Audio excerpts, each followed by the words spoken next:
Assalamualaikum warahmatullahi wabarakatuh. Perkenalkan, nama saya Najwa Rofatul Aribah dengan NIM 221010503359. Di sini saya akan menjelaskan hasil analisis tugas manajemen dana bank dengan judul analisis non-performing loan atau NPL dan profitabilitas menggunakan return on asset yaitu ROA pada Bank Pan Indonesia Tbk pada tahun 2023 sampai dengan 2024. Yang pertama yaitu peran dan fungsi perbankan.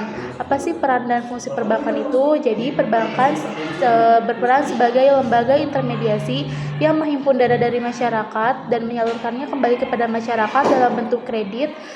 Selain itu, bank juga berfungsi mendukung stabilitas ekonomi, memperlancar sistem pembayaran serta menjaga kepercayaan publik melalui kinerja keuangan yang sehat. Selanjutnya, pentingnya kesehatan bank. Kesehatan bank sangat ditentukan oleh kemampuan mengelola risiko dan menghasilkan laba. Nah, dua indikator utama yang digunakan yaitu non-performing loan atau NPL sebagai ukuran kredit sebagai ukuran kualitas kredit dan return on asset sebagai ukuran profitabilitas. Selanjutnya, pengertian NPL itu sendiri yaitu NPL adalah rasio yang menunjukkan tingkat kredit bermasalah akibat ketidakmampuan membayar kewajiban debitur serta semakin rendah NPL semakin baik kualitas kredit bank. Bank Indonesia menetapkan batas NPL sebesar 5% untuk menjaga stabilitas perbankan.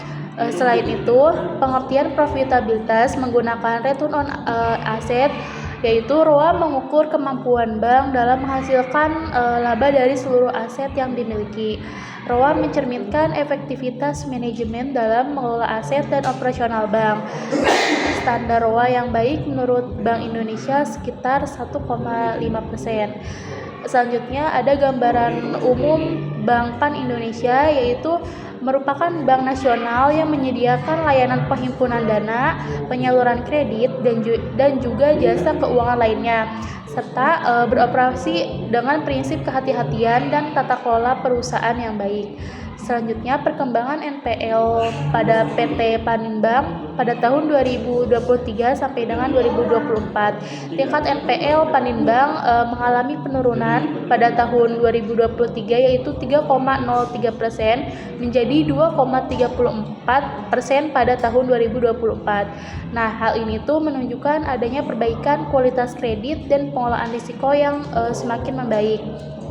Selanjutnya, untuk perkembangan ROA itu pada tahun 2023 yaitu mengalami penurunan dari 1,35% menjadi 1,18% pada tahun 2024. Nah, penurunan ini terjadi karena laba bersih menurun meskipun total aset meningkat, sehingga efisiensi pemanfaatan aset belum optimal. Hubungan NPL dan ROA dari hasil analisis ini menunjukkan bahwa penurunan NPL tidak secara langsung meningkatkan ROA. Jadi artinya meskipun kualitas kredit itu membaik, tetapi profitabilitas tetap dipengaruhi oleh faktor lainnya seperti efisiensi operasional dan pengelolaan aset. Jadi kesimpulannya dalam analisis ini, Paninbank berhasil menjaga kualitas kredit dengan baik, namun peningkatan profitabilitas belum tercapai secara optimal. Oleh karena itu, pengendalian NPL perlu diimbangi dengan strategi peningkatan efisiensi dan optimalisasi aset agar kinerja bank lebih berkelanjutan.